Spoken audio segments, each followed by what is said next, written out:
नमस्कार दोस्तों। तो फाइनली रशिया की तरफ से स्टेटमेंट्स आना शुरू हो चुके हैं। अब यहाँ पर दो स्टेटमेंट्स को कंपेयर करने की बहुत ज़रूरत है। एक दो दिन पहले आया था जहाँ पर रशिया ने बहुत साफ कर दिया था इस चीज़ को कि भारत की तरफ से अभी तक कोई ऐसा ऑफिशियल स्टेटमेंट नहीं आया है कि भाई वो अब रशियन ऑयल नहीं खरीदेंगे। और दो दिन बाद का आज का स्टेटमेंट है, रशिया ने साफ कह दिया उसमें कि भाई इंडिया की अपनी मर्जी है, ये उनकी सोवरेनिटी है, भाई उनका आंतरिक मामला है, वो कहीं से भी अपना क्रूड खरीदना चाहें वो खरीद सकते हैं। और इतिहास गवाह है वो पहले भी कहीं और से खरीदते रहे, तो ऐसा कोई बहुत बड़ी दिक्कत की बात नहीं। इन दोनों स्टेटमेंट्स को कंपेयर करना बहुत ज़रूरी है कि क्या एक ऑफिशियल नोटिफिकेशन चला गया है रशिया के पास, क्या उनको इत्तला कर दिया गया है कि भाई आपका क्रूड अब नहीं खरीद पाएंगे, ऐसा कुछ हुआ है। और दूसरी तरफ ट्रंप का अपना क्लेम है, वो उसी क्लेम पे अडिग हैं कि भाई भारत से जो हमारी पूरी डील हुई है, जिसमें डंकापति ने कहा कि हमने जो पूरा टैरिफ था उसको 50% से कम करके 18% कर दिया है, वो इसी बिना पे हुई है, इसी बेसिस पर हुई है कि आप रशियन क्रूड को नहीं खरीदोगे, because I have to end this Russia Ukraine war very soon enough. तो इसीलिए ये सारी चीज़ें, ये सारी स्कर्मिशेस जो हैं वो चल रही हैं। अब दिमित्री पेस्कोव मतलब कि स्पोक्स पर्सन, उनकी तरफ से स्टेटमेंट आया है जो कि हम मान सकते हैं कि पुतिन के बहुत क्लोज हैं, तो ये पुतिन से स्टेटमेंट आ रहा है। इसको पूरा एनालाइज करना बहुत ज़रूरी है कि एक्चुअल में वहाँ पर हुआ क्या, और अगर मान लीजिए ऐसा हो भी रहा है, ऐसा हमने डिसाइड भी कर लिया, तो क्या ऐसा पॉसिबल है कि हम अमेरिकन वेनेजुएलन ऑयल के ऊपर पूरे डिपेंड होकर के रशिया के क्रूड को बिल्कुल मना कर सकते हैं? क्या ऐसा पॉसिबल है? क्या रशिया से कोई हमारे रिलेशनशिप के ऊपर इंपैक्ट पड़ेगा? ये सारी चीज़ों के ऊपर हम डिटेल में डिस्कस करेंगे। पर वीडियो में आगे जाने से पहले एक बड़ी अनाउंसमेंट है अनअकैडमी टीम की तरफ से कि अगर आप यूपीएससी सीएससी की प्रिपरेशन करना चाहते हैं, यूपीएससी का नोटिफिकेशन, यूपीएससी 2026 का नोटिफिकेशन कल आ गया, तो आप ये प्रिपरेशन सबसे ट्रस्टेड अनअकैडमी टीम के साथ कर सकते हैं। अनअकैडमी के टॉप एजुकेटर्स यानी कि मृणाल सर, सुदर्शन सर, प्रतीक सर जैसे एजुकेटर्स यहाँ पर आपको इस बैच के अंदर पढ़ा रहे होंगे। आपको ये बैच सिर्फ और सिर्फ 19,999 के कॉस्ट में मिल जाएगा, प्लस इसमें आपको 6 मंथ्स का एक्सटेंशन भी मिलेगा। तो इसको आप ज़रूर से ज्वाइन करिए, लिंक इसका हमने डिस्क्रिप्शन में दे दिया है। याद रखिएगा लिमिटेड टाइम ऑफर है और इसमें आप मेरा कोड इस्तेमाल कर सकते हैं फर्दर डिस्काउंट के लिए, APYT10। ये कोड आप इस्तेमाल करिएगा पूरा कैप्स में, APYT10, जहाँ पर यूज़ कोड का ऑप्शन आएगा, तो आप इस बैच को ज्वाइन कर सकते हैं। Now coming back to the topic, तो हुआ क्या है अभी रशिया का एक स्टेटमेंट आया। रशिया ने उसमें कहा, मतलब दिमित्री पेस्कोव ने उसमें कहा कि इंडिया जो है, इंडिया एक बिल्कुल फ्री कंट्री है, वो जहाँ से चाहे वहाँ से अपना क्रूड खरीद सकती है। डोनाल्ड ट्रंप ने दूसरी तरफ क्लेम किया था कि भाई इंडिया जो है वो अब रशियन ऑयल नहीं खरीदेगी। ये दो क्लेम हुए, 2 दिन पहले का ये ट्रंप का क्लेम था, आज भी वो उसी पर एकदम अडिग हैं। जब इंडिया और यूएस का पूरा डील हुआ, उसके जस्ट बाद ट्रंप ने पूरा एकदम बिल्कुल सीना तान करके डंकापति ने अपना डंका बजाया कि भाई अब इंडिया जो है वो रशियन क्रूड को नहीं खरीदने वाली है। उसके तुरंत बाद रशिया से स्टेटमेंट मांगा गया था। रशिया से जब स्टेटमेंट मांगा तो 2 दिन पहले रशिया ने कहा था कि भारत के तरफ से अभी उनको कोई भी इंटीमेशन नहीं मिली है। जैसे जब तक भारत की तरफ से उनको कोई इंटीमेशन नहीं मिलती, रशिया कैसे कुछ कह सकता है, रशिया कैसे कुछ डिसाइड कर सकता है। आज का अगर आप उनका पूरा स्टेटमेंट देखोगे कोट एंड कोट, तो उन्होंने कहा कि भाई भारत तो वो देश है जिसने हमेशा से तो क्रूड खरीदा नहीं है हमसे, तो वो हमेशा से 2021 के पहले का डेटा आप उठा करके देखिए, वो किसी और से क्रूड खरीदते रहते थे। डिस्काउंटेड क्रूड जब उनको मिला रशिया से तो उन्होंने यहाँ से खरीदा। अब वो फ्री कंट्री है, वो जहाँ से चाहे वहाँ से ही क्रूड खरीद सकते हैं। इसके 2 मायने आप ले सकते हो। पहला मायने क्या है? सबसे पहला मायने जो साफ साफ यहाँ पे नज़र आ रहा है वो ये है कि शायद कोई इंटीमेशन रशिया तक पहुँची है, या शायद रशिया को भी अब अंदाज़ा हो चुका है कि ये चीज़ें जो हैं वो क्या चल रही हैं, तो इसलिए स्टेटमेंट दिया गया कि भाई वो उनका मर्जी है, वो क्रूड ऑयल जहाँ से चाहे वहाँ से खरीद सकते हैं। और मैंने आपको बताया था कि रशिया भी इस बात को समझता है, बहुत मैच्योरली, मतलब रशिया ने इस चीज़ को लिया, बहुत ही शानदार, बहुत ही मैच्योरली लिया है।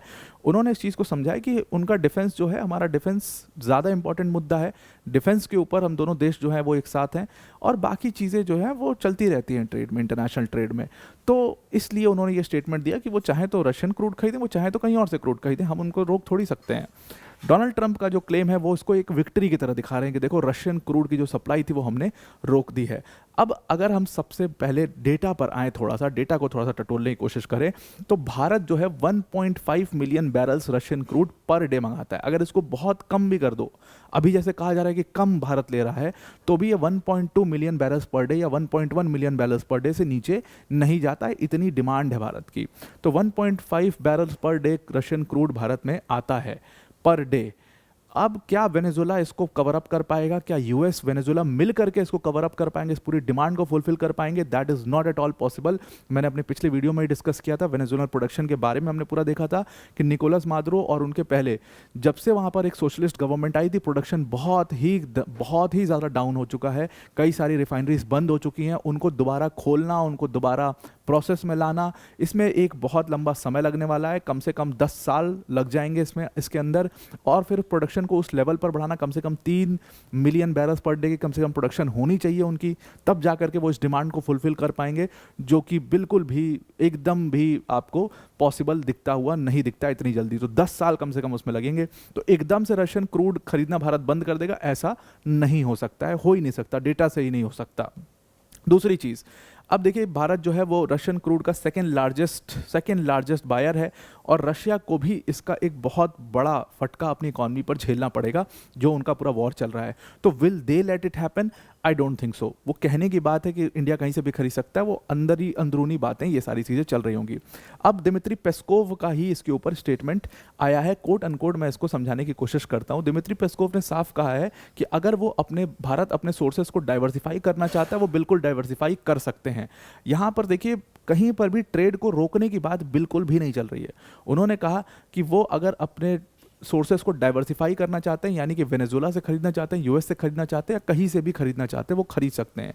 एकदम ट्रेड को बंद करने की बात यहाँ पर दिमित्री पेस्कोव भी नहीं कर रहे हैं। और दिमित्री पेस्कोव की अगर आप एकदम कोट अनकोट स्टेटमेंट पढ़ो तो उन्होंने साफ कह दिया है कि हमारे सारे इंटरनेशनल एनर्जी एक्सपर्ट्स और हम सब लोग जानते हैं इस बात को कि भारत शुरू से ही, मतलब 2021 के पहले की बात ये कर रहे हैं, शुरू से ही अपना जो ऑयल प्रोडक्ट्स है वो किसी और से खरीदता है, अपना क्रूड मतलब कई और देशों से खरीदता आया है, किसी एक देश पर भारत कभी डिपेंडेंट नहीं रहा है। एक्चुअल में जो रेफर कर रहे हैं जिस डेटा को, वो ये डेटा है कि 2021 का अगर आप डेटा देखोगे तो भारत जो है वो सिर्फ 0.2% क्रूड रशिया से लेता था। यानी कि 2021 के पहले, जब वॉर शुरू नहीं हुआ था, उसके पहले भारत के लिए रशिया कोई बहुत सिग्निफिकेंट क्रूड ऑयल का सप्लायर था ही नहीं। इसी चीज़ को वो दिमित्री पेस्कोव रेफर कर रहे हैं। लेकिन एक इंपॉर्टेंट चीज़ यहाँ पर आपको नोट करनी पड़ेगी, वो इंपॉर्टेंट चीज़ ये है, 2 दिन पहले का एक स्टेटमेंट है। 2 दिन पहले इन्हीं दिमित्री पेस्कोव ने एक बात कही थी। उन्होंने कहा था कि इंडिया से इसके ऊपर कोई भी स्टेटमेंट नहीं आया है, इसलिए रशिया बिल्कुल भी कोई भी डिसीजन नहीं ले सकता है। जब तक इंडिया नहीं कह देगा कि हम रशियन ऑयल नहीं लेंगे जी, तब तक कोई रशिया डिसीजन नहीं लेगा। अब 2 दिन बाद का स्टेटमेंट ये आ रहा है कि भारत जहाँ से चाहे, अगर वो अपने सोर्सेस को डाइवर्सिफाई करना चाह रहा है, वो जहाँ से चाह रहा है वहाँ से खरीद ले। तो आपको इन दोनों स्टेटमेंट में एक फ़र्क दिखाई दे रहा है, और कहीं ना कहीं ये बात बहुत साफ हो रही है इन 2 स्टेटमेंट से कि भारत की तरफ से कुछ इंटीमेशन गया है। शायद वो ऑयल कम लेने का इंटीमेशन गया है, या बंद करने का गया। बंद करने का तो नहीं जा सकता है, शायद वो ऑयल को कम लेने का इंटीमेशन रशिया तक गया है, इसीलिए ये स्टेटमेंट सामने आ रहा है। हालांकि उसी रशियन फॉरेन मिनिस्ट्री ने भारत और रशिया के बीच में हाइड्रोकार्बन के ट्रेड को बढ़ाने की बात की, और दोनों के लिए बहुत बेनिफिशियल बात करी है। यानी कि ट्रेड को ऑनगोइंग रखने की एक पूरी प्रक्रिया जो है वो रशिया और भारत के बीच में चल रही है। ऐसा कुछ रिलेशन खराब नहीं हुआ है। जो लोग भी इसको क्लेम कर रहे हैं, जो भी एनर्जी एक्सपर्ट्स बोल रहे हैं, वो बिल्कुल भी इस गुमान में ना रहें, जितने भी हैं। और आप देखिए जितने भी मैक्सिमम लिख रहे हैं, वाशिंगटन पोस्ट में जो खबर छपी है, न्यूयॉर्क टाइम्स में जो छपा हुआ है कि भारत और रशिया अब दोस्त नहीं हैं, they are not friends any more, और दुनिया भर के इस टाइप के जो पूरे आर्टिकल्स छप रहे हैं, वो सब यूएस सारे के सारे अमेरिकन राइटर्स ने या अमेरिकन एक्सपर्ट्स ने उसके बारे में लिखा हुआ है, क्योंकि एक पूरा नैरेटिव, एक पूरा प्रोपोगेंडा वैसा गढ़ना है। दूसरी तरफ भारत और रशिया जो है वो दूसरी चीज़ों पर भी बहुत फोकस कर रहे हैं। यहाँ पर उन्होंने साफ कहा कि अगर हाइड्रोकार्बन्स का रिलेशन दोनों देशों के बीच में होता है तो एनर्जी मार्केट की स्टेबिलिटी के लिए बहुत ज़्यादा इंपॉर्टेंट होगा, और हम दोनों देश काफ़ी आगे इसको लेकर के जा सकते हैं। तो यहाँ पर बल्कि रिलेशन को और ट्रेड को और बढ़ाने की बात यहाँ पर चल रही है। हाँ, और एक्सपर्ट्स का अगर देखा जाए तो एक्सपर्ट्स का ये मानना है कि पीएम मोदी की तरफ से अभी तक किसी भी पब्लिक मीटिंग में ये मेंशन नहीं किया गया है कि एग्रीमेंट सिर्फ रशियन ऑयल ना खरीदने को लेकर के हुआ है। ये अभी तक भारत की तरफ से ऑफिशियली नहीं आया है। अंदरूनी बातें चल रही होंगी, अंदर खाने ये सब डिस्कस हो रहा होगा, लेकिन अभी तक ऑफिशियली इसको इन्होंने कहीं पर भी मेंशन नहीं किया है। अब अगर डेटा पे जाएं तो जैसा कि मैंने आपको बताया, 2021 के पहले भारत सिर्फ 0.2% क्रूड लेता था रशिया से, और इसके बाद 2022 में इन्वेजन शुरू हुआ, और उसके बाद पूरी वो लड़ाई, पूरा वॉर शुरू हुआ, जिसके बाद रशिया अपना डिस्काउंटेड क्रूड ऑयल जो है वो बेचने लगा, भारत उसको खरीदने लगा। लगभग 88% जो क्रूड ऑयल है अभी फ़िलहाल भारत का, वो बाहर के देशों से आता है। इसका 1/3 हिस्सा अकेले रशिया से आता है। मतलब भारत जो है वो रशिया से लगभग 1.5 बैरल्स पर डे का मतलब डिमांड है भारत का, और वो रशिया फुलफिल करता है। जब पीक पीरियड हुआ था तब तो ये डिमांड जो है वो लगभग 2 मिलियन बैरल्स पर डे चला गया था। दिसंबर में कहा गया सबसे कम डेटा था, वो 1.3 बिलियन बैरल पर डे था। अभी भी अगर आप देखो, उसके बाद टैरिफ वैरिफ तो लगा ही भारत के ऊपर, अभी भी अगर आप इस डेटा को देखो तो 1.1 million barrels per day Bharat जनवरी के फर्स्ट 3 वीक्स में ले रहा था। एवरेज मतलब 1.2 मिलियन बैरल्स पर डे का चल रहा है। इसका मतलब यह है कि एकदम से क्या इसको पूरी तरीके से इसको कट किया जा सकता है सप्लाई लाइन को? बिल्कुल भी पॉसिबल नहीं है। 1.2 मिलियन बैरल्स पर डे भी बहुत ज़्यादा होता है, ये डिमांड भी बहुत ज़्यादा बड़ी होती है। इसको कट करना बिल्कुल पॉसिबल नहीं है, और बहुत सारे एनर्जी एक्सपर्ट्स का यही कहना है कि भाई रिफाइनरीज बंद हो जाएंगी अगर ऐसा कट डाउन करके और एकदम से अपने सोर्सेज को डाइवर्सिफाई करना शुरू किया। दूसरी सबसे बड़ी प्रॉब्लम यहाँ पर यह है कि जो अमेरिकन ऑयल है, जो अमेरिकन ऑयल अमेरिका देने की भारत को बात कर रहा है, वो लाइट है। Russian oil on the other hand मैंने पहले भी बताया था कि इट इज़ हैवी। तो अगर मान लो अमेरिकन ऑयल या रिफाइनरीज खरीदती भी हैं तो दिक्कत क्या होगी कि इसको ब्लेंड करना पड़ेगा उनको दूसरे ग्रेड्स के साथ में।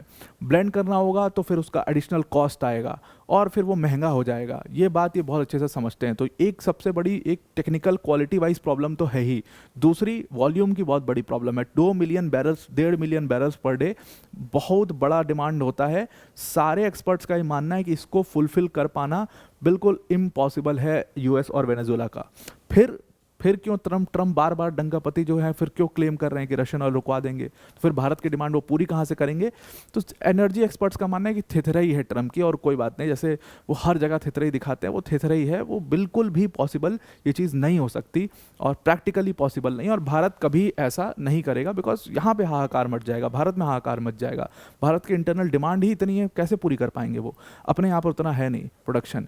तो यहाँ पर कहीं ना कहीं वो ट्रम्प को समझना पड़ेगा कि जो पब्लिक प्लेसेस पे जा करके वो ये स्टेटमेंट दे रहे हैं, वो स्टेटमेंट पूरा हो भी पाएगा कि नहीं है। ऐसे ही कई बार ट्रम्प को आप देख चुके हो, ऐसे बड़े बड़े स्टेटमेंट दे देते हैं और उसके बाद फिर उनको खुद बहुत शर्मिंदा होना पड़ता है उसके ऊपर। तो शायद ये भी उसकी एक चीज़ है, इसको भी एक एग्जाम्पल के तौर पर आप देख रहे हैं। हालांकि इस पूरे मैटर में रशिया ने बहुत ही मैच्योरली एक्ट किया है, ये बात तो माननी पड़ेगी। तो अब आपको ये पूरा आर्टिकल समझ में आ गया होगा। आज के लिए इतना ही। Thank you and have a nice day.